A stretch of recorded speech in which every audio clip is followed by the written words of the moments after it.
Olá, bem-vindo a mais um episódio do podcast da Conservação num Clique. Eu sou a Diana Bencatel, conservadora de coleções, e estou aqui para explorar consigo o maravilhoso mundo da preservação de coleções de forma descontraída e descomplicada. Para garantir que não me esqueço, queria deixar-lhe já o convite para se juntar a mim no meu próximo webinar sobre materiais para conservar coleções em papel.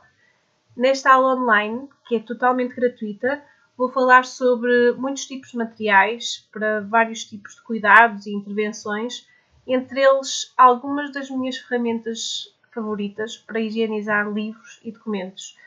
Tem tudo a ver com o tema de que vamos falar hoje, por isso tenho a certeza que lhe vai interessar.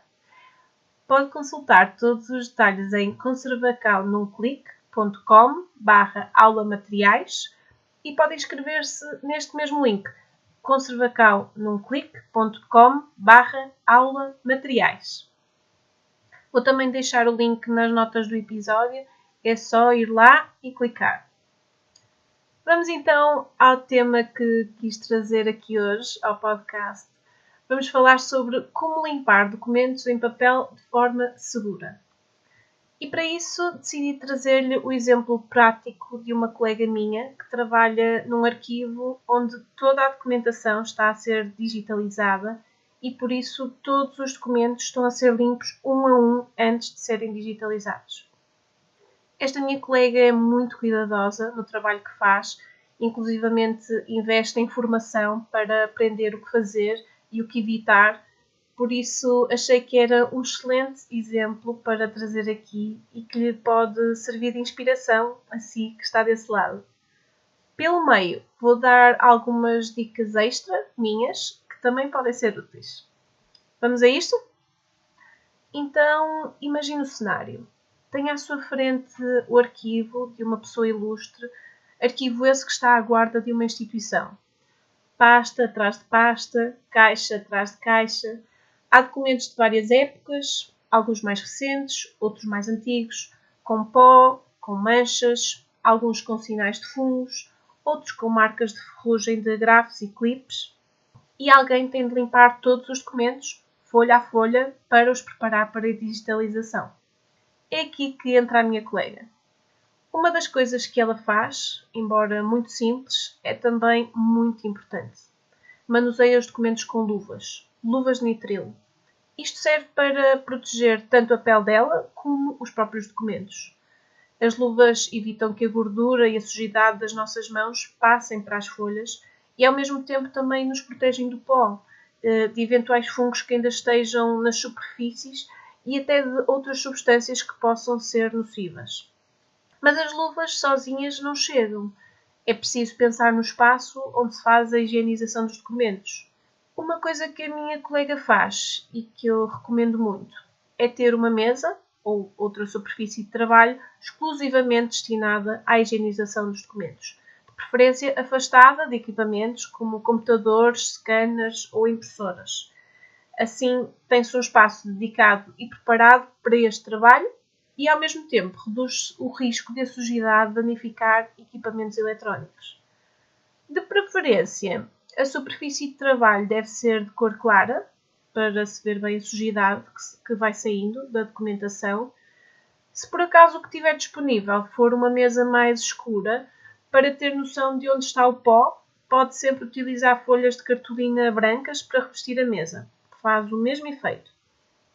Outra coisa importante que a minha colega faz é separar muito bem as zonas de trabalho. Há uma mesa para higienizar os documentos e há uma área diferente para colocar os documentos que já estão limpos e prontos a seguir para a digitalização.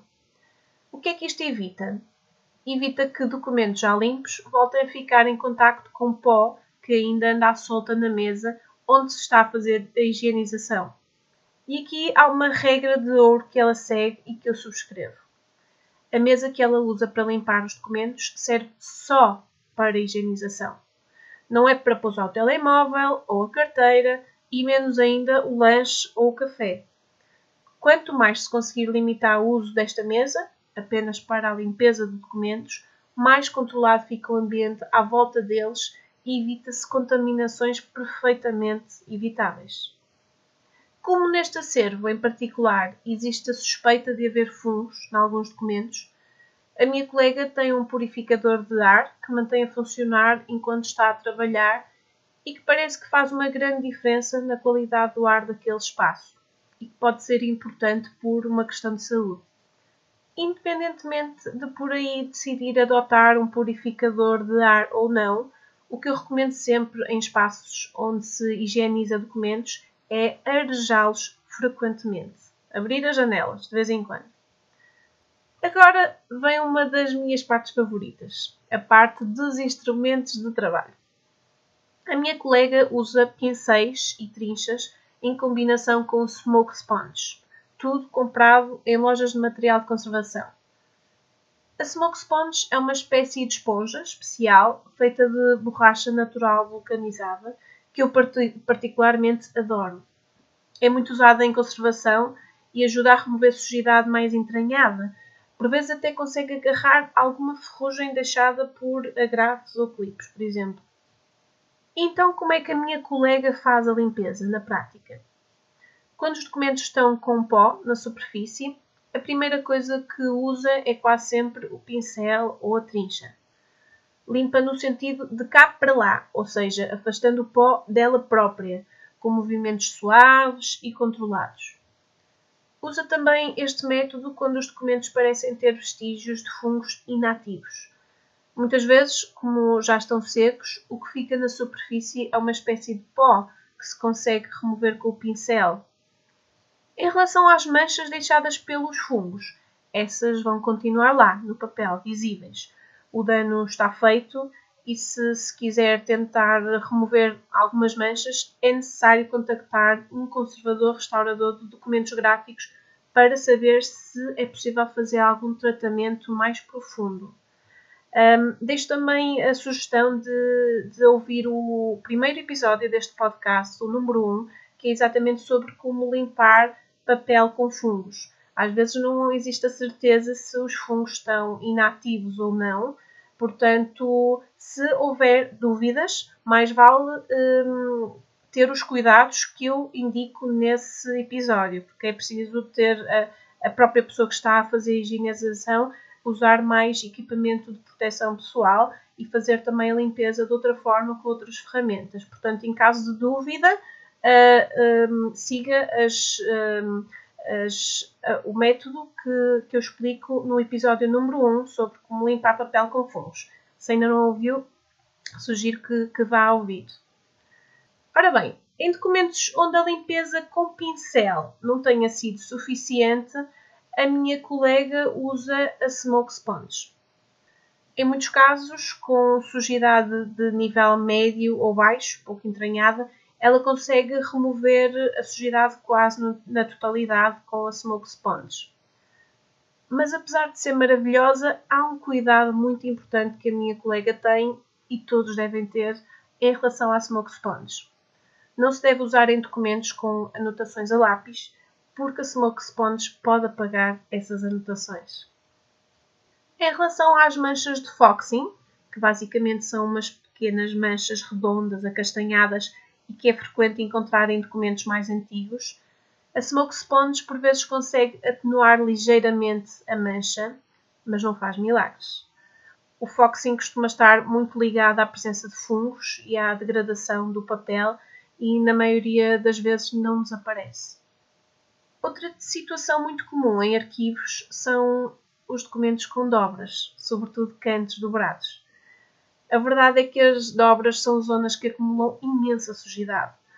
Por isso, sempre que possível e sendo seguro para o documento, vale a pena desdobrar cuidadosamente e limpar essa zona. No curso onde ensino a fazer pequenas reparações de danos mais comuns, uma das coisas que ensino é precisamente a planificar áreas do papel dobradas, usando-se uma dobradeira e protegendo o documento com Melinex, que é uma película de poliéster transparente que funciona como material de sacrifício para evitar provocar danos no papel por abrasão. Voltando à limpeza, no caso de livros é importante limpar o exterior e sempre que possível o interior, folha a folha, frente e verso. Pode parecer exagero, mas há uma razão muito simples. O verso de uma folha está sempre em contacto com a frente da folha seguinte. Se só limpamos um lado, estamos a deixar uma superfície suja em contacto direto com outra que eventualmente já limpamos. O mesmo se aplica a maços de documentos com muitas folhas. Dá trabalho limpar folha a folha, frente e verso, mas o impacto positivo desta limpeza na preservação dos documentos a longo prazo compensa muito. Lembro-me que há uns bons anos, há mais de 10 anos, eu e uma pequena equipa limpámos centenas de livros de registro de uma conservatória de registro civil, livros talvez com quase 100 anos, que iam ser entregues a um arquivo distrital. E para poderem entrar no arquivo, estes livros tinham de ser todos limpos folha a folha. Por isso, assim fizemos e limpámos desde livros com algumas dezenas de páginas até livros grossos, com centenas de páginas. Limpávamos o exterior do livro com um pano branco, de flanela ou de microfibras e depois limpávamos o interior folha a folha, também com um pano, normalmente de microfibras, e a zona da espinha, aquela zona central do livro, onde por vezes se acumula mais sujidade, limpávamos com um pincel. Foi um trabalho muito intenso, demorado, mas era necessário para esta documentação entrar o mais limpa possível no arquivo. Agora, no caso de qualquer livro ou documentação encadernada, também é importante não esquecer de limpar a lombada.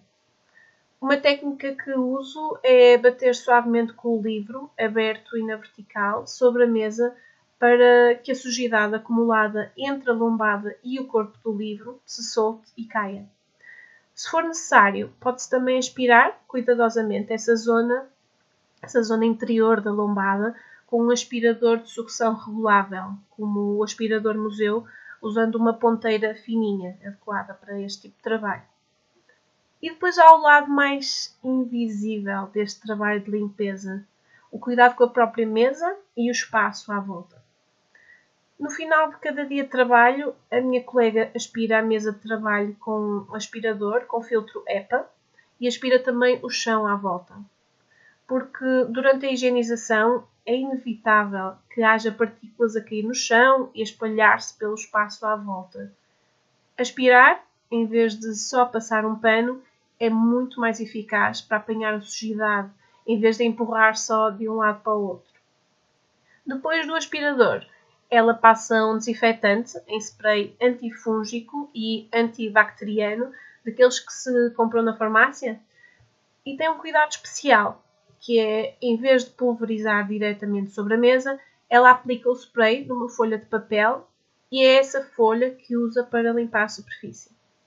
Em relação à limpeza dos pincéis e das trinchas, ela limpa-os com água e um detergente suave, quando acaba de limpar cada caixa de documentação. E também tem o cuidado de nunca utilizar o mesmo pincel em caixas diferentes sem antes o lavar. E porquê?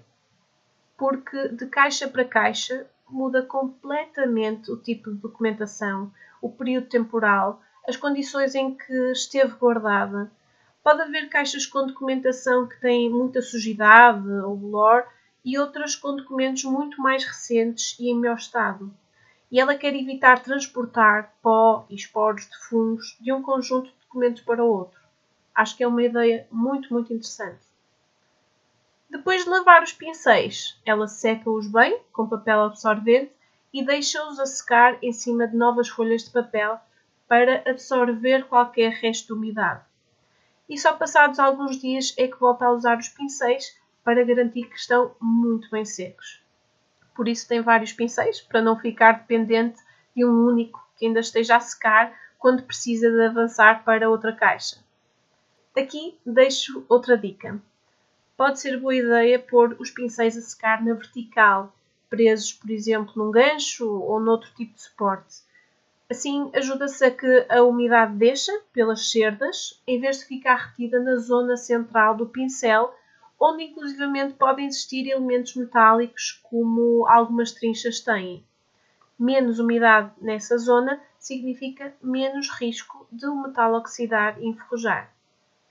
Quanto à Smoke Sponge, A minha colega vai cortando os cantos que ficam sujos. Eu pessoalmente também prefiro cortar, mas há quem opte por lavar a smoke sponge com sabão neutro e deixar secar bem. As duas opções são válidas e cumprem o mesmo objetivo, de evitar espalhar a sujidade que a smoke sponge já agarrou.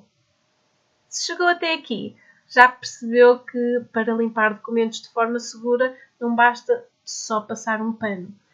É importante ter alguns cuidados e fazer algumas escolhas conscientes, tal como preparar uma mesa de trabalho adequada, usar luvas, escolher cuidadosamente as ferramentas com que se vai limpar os documentos e limpar essas ferramentas de forma adequada. E por vezes há documentos que estão demasiado frágeis para ser limpos. Por isso é preciso decidir caso a caso o que é mais seguro fazer. Tudo isto são pequenas decisões que, somadas, fazem a diferença entre coleções que se vão degradando silenciosamente e coleções que são cuidadas com a intenção de se preservarem em bom estado de conservação a longo prazo. E chegamos ao fim de mais um episódio. Obrigada por ter ouvido. Espero que tenha sido útil e que tenha ficado com uma ideia mais clara do que deve fazer e o que deve evitar para limpar de forma segura documentos. Antes de me despedir, queria deixar mais uma vez o convite para se juntar a mim na minha próxima aula online sobre materiais para conservar coleções em papel. A inscrição é gratuita, basta ir a conservacalnumclique.com/aulamateriais para consultar todos os detalhes e garantir a sua vaga. Como prometido, vou deixar o link do webinar nas notas do episódio. E se gostou desta conversa, partilha com um amigo ou um colega a quem possa ser útil.